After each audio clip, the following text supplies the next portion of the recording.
Fazia parte das nossas gincanas bíblicas que a gente fazia sempre. Isso, quem abre primeiro, né? Quem abre primeiro ganha, ou leva a tortada na cara. Temos que trabalhar a igreja para entender, os pais para entenderem seu papel. A igreja é coadjuvante, ela é uma parceira, sim, mas não é dela a responsabilidade da estrutura espiritual do lar. A questão a ser respondida é: nós queremos uma igreja cheia ou queremos uma igreja de vidas transformadas? Até que ponto que o senhor acha que o pastor deve ter influência dentro da estrutura familiar? No sentido de um pai ou uma mãe que não se responsabiliza por gerar os filhos. E eles colocam toda a responsabilidade sobre a igreja, né? Eu acho que a organização, né? Eu acho que nós temos que trabalhar a igreja para entender, os pais para entenderem seu papel. A igreja é coadjuvante, ela é uma parceira, sim, mas não é dela a responsabilidade da estrutura espiritual do lar, unicamente. É um trabalho em conjunto. A igreja faz sua parte, faz o melhor que ela pode, e os pais fazem a sua parte. Mas a questão que eu vejo hoje é que esse mundo é extremamente corrido e quem vem para esse país é um país capitalista, consumista, e normalmente as ofertas de consumo são muito intensas. Todo mundo quer o seu espaço, quer o seu lugar, quer os seus bens, quer a sua estrutura. E às vezes a gente monta estruturas em detrimento dos filhos. Sim. E quando chega na adolescência, não tem diálogo com os filhos. Principalmente nós da comunidade brasileira. Eu tenho percebido que os pais, por exemplo, que não conversam no nosso idioma, em português, com seus filhos em casa, tem muita dificuldade de manter os seus filhos perto na adolescência. Sim. Porque o pai não aprende o inglês suficiente para dialogar a nível mais profundo com seus filhos. E os filhos não aprendem o português suficiente para dialogar com os pais a nível mais profundo. Então, quando chega na idade, na adolescência, esses filhos, eles normalmente não têm relacionamento mais aprofundado com os pais. E eles vão embora. Eu tenho percebido que muitos vão para a universidade e depois não voltam mais. Nem para Deus e nem para casa. Então, eu acredito que deve ter intencionalidade da parte dos pais, e eu acho que a igreja é responsável por conscientizá-los. Eu acho que o pastor, a igreja, ela não pode assumir esse papel, ela não pode também criar um vínculo de controle sobre as famílias, ou seja, em algumas estruturas o chefe da família, ou as pessoas em geral, elas têm que pedir uma permissão para qualquer coisa que fazem. Eu não acredito nesse tipo de liderança. Eu acho que as famílias são autônomas, eu acho que os líderes da família, os pais são autônomos, mas a igreja deve trabalhar incentivando e conscientizando para que eles deem o tempo devido na formação dessas crianças. Porque a família é o projeto principal de Deus. Antes da igreja, antes das comunidades, das cidades, dos governos, Deus instituiu a família como a primeira das suas instituições. E tudo nasce na família. Então, eu acho que esse trabalho de pastoreio de famílias é extremamente importante. E também a abordagem de temas relativos à família abertos. Porque eu acho que a gente tem medo, muitas vezes, de tratar dessas questões. Sexualidade, a questão, por exemplo, hoje, que é um desafio, como a gente vai lidar com a homossexualidade, que está chegando perto da gente, mais do que nunca. Nós não temos formação, pelo menos eu não tenho, formação ministerial de seminário para lidar com algumas questões que são do mundo moderno. Sim. E a gente tem que ir aprendendo uns com os outros como a gente vai lidar com essas questões. Eu sei que as igrejas estão hoje enfrentando desafios nessa área da homossexualidade, do relacionamento homoafetivo e tudo isso, que é muito complicado você lidar com isso. Ideologia de gênero. As outras ideologias, você vê agora, por exemplo, nesse período aqui que a gente está vivendo, as universidades, né, as manifestações nas universidades, você vai conversar com aquela galera, eles não sabem nem por que eles estão defendendo causas, e que no lar talvez eles pudessem aprender e entender um pouquinho mais a questão do que está acontecendo no mundo de uma forma mais clara. Eles são perdidos, completamente perdidos. Eu vejo muito uma falta da paternidade, né? E a gente entende isso bem. É porque é um assunto delicado devido ao clima cultural que a gente está vivendo hoje, né? falta de pai, os relacionamentos homoafetivos, a ideologia de gênero, e tiram a paternidade do homem. E também as mulheres se levantando, e eu creio que é em parte também por causa da falta, né? O homem não se posiciona, alguém precisa assumir uma postura de autoridade. Exato. Quando a gente vai estudar a palavra de Deus no capítulo 1 de Gênesis ali, quando a segunda menção da palavra bênção, ela está no capítulo 1. A primeira menção é a bênção sobre os animais, né? Mamíferos, etc. E a segunda bênção é para o homem e a mulher, para a família, né? Deus os abençoou e disse: cresçam, multipliquem-se e encham a terra e dominem sobre ela. Mas antes a Bíblia diz que Deus criou o homem, macho e fêmea os criou. Eu acredito que essa expressão macho e fêmea é tão importante, porque a gente vê hoje, nos dias atuais, um esforço, uma ação maligna para emascular o homem, tirar sua masculinidade. E para masculinizar a mulher. Para que a mulher assuma as responsabilidades que não são dela, e o homem não assuma as responsabilidades que são dele. Eu acho que esse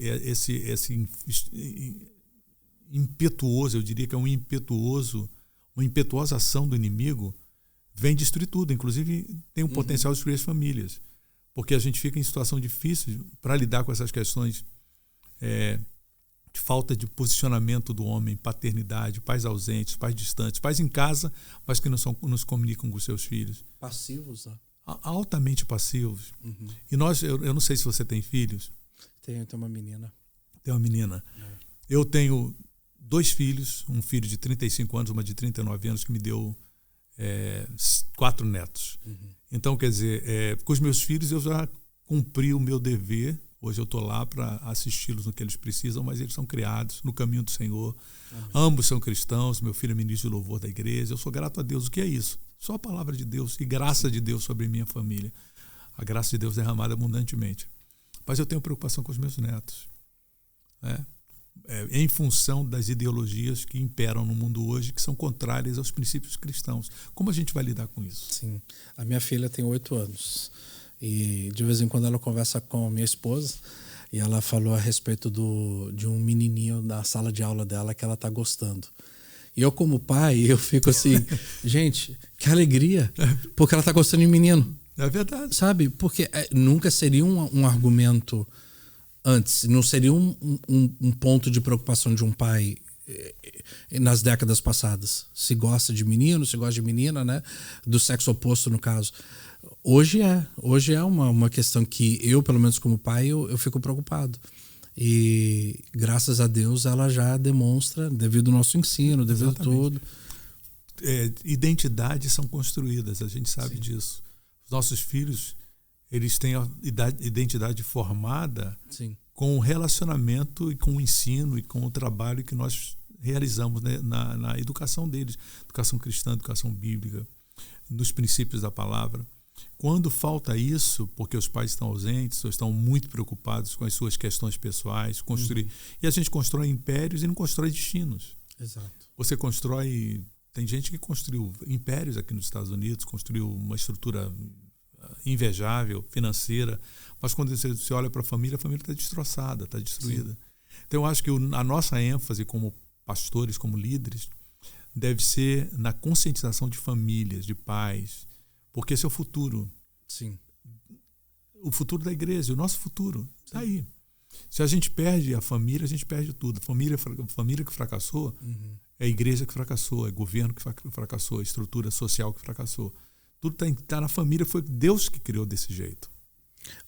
Tem essa passividade do homem na casa e essa imagem masculina sendo retirada da família, já é uma coisa que está acontecendo há muito tempo, né? A estratégia é a longo prazo. O inimigo nunca vem com violência, né? Que é o oposto do que todo mundo imagina, né? Satanás com chifre, com tridente na mão, e vem com violência querer tirar as coisas de Deus de casa. Mas eu creio que é como...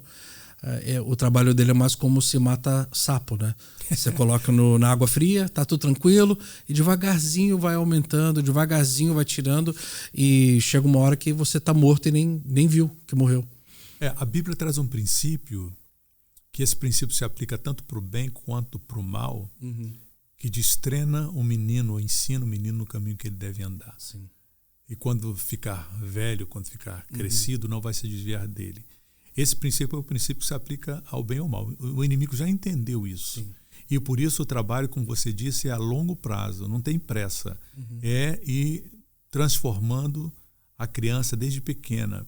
Eu tenho pessoas da minha família, aqui, claro que não vou mencionar nomes, mas que foram criados num lar cristão, estruturado.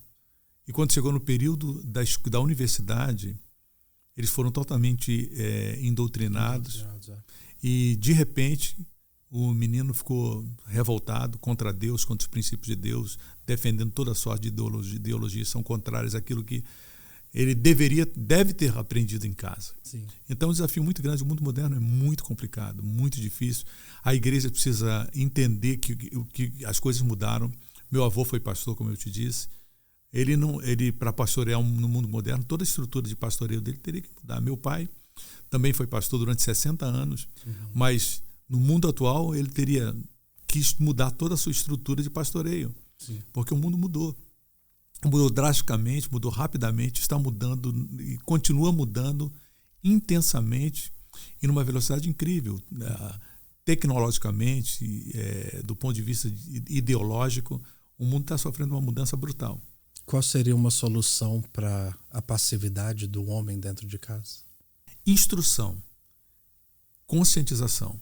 Eu acho que a gente tem que trabalhar mais famílias, a gente tem que trabalhar mais essa questão da masculinidade, da individualidade do homem, a questão da mulher, com o movimento feminista, que é, na minha opinião, ele é maligno até.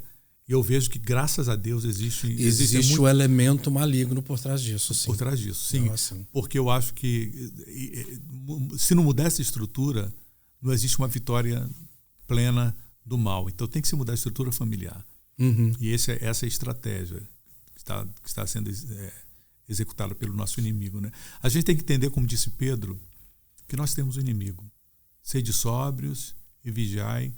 O diabo, o vosso adversário, anda ao derredor de vocês, buscando a quem possa tragar. Então a gente tem que estar sempre consciente de que esse mundo jaz no maligno, esse mundo é controlado pelas trevas, o império da morte, o império das trevas é que domina o sistema. Então o nosso trabalho tem que ser um trabalho de contraponto. E para isso a gente tem que trabalhar fortemente a instrução dos homens e das mulheres, das famílias, conscientização quanto às suas responsabilidades. Isso é uma coisa que se faz, não deveria ser alguma coisa que a gente faz uma vez por ano numa conferência de família, mas alguma coisa que você deve fazer constantemente. Tem que ser parte integral do nosso trabalho de instrução bíblica. É porque o senhor até mencionou isso e você crê que talvez a igreja tem se... gente, como é que eu quero falar isso? Você crê que a igreja talvez não tenha feito esse papel tão bem de instruir a comunidade? Eu acredito que não tem feito. Nos 5 ministérios apostólicos, a gente vê falta de mestre. Sim. Inclusive, a questão da escola bíblica, do ensino bíblico, também foi perdendo o seu lugar. Hoje, grande parte das igrejas não tem um programa de ensinamento bíblico como a gente tinha no passado, a escola dominical. Pelo menos 1 hora de instrução bíblica. Normalmente hoje os cultos são cultos de louvor e adoração. Eu cresci debaixo disso. Quando era menino era escola bíblica dominical. Você, quando terminava, você chegava aos 14, 15 anos, você tinha um conhecimento da Bíblia. Doutrinário até meio forte. Bem sólido. Até meio sólido. Bem sólido. Hoje a gente pergunta quais são, até coisas simples como... Você sabe me dizer qual a ordem dos livros da Bíblia para os nossos adolescentes? Eles não sabem. Você pede para eles abrirem em Malaquias, eles ficam procurando lá no Novo Testamento.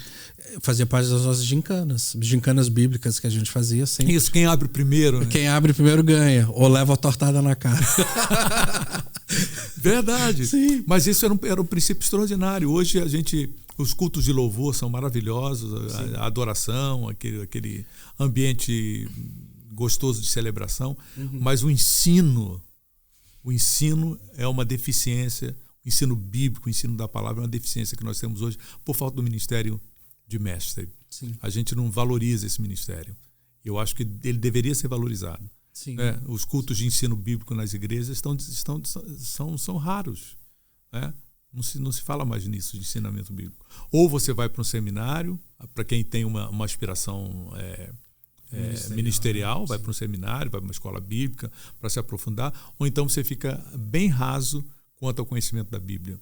E eu acho que isso faz uma diferença. Eu acho que a passividade que você mencionou, né, e a falta de estrutura paternal é uma realidade que decorrente disso, do ensinamento bíblico.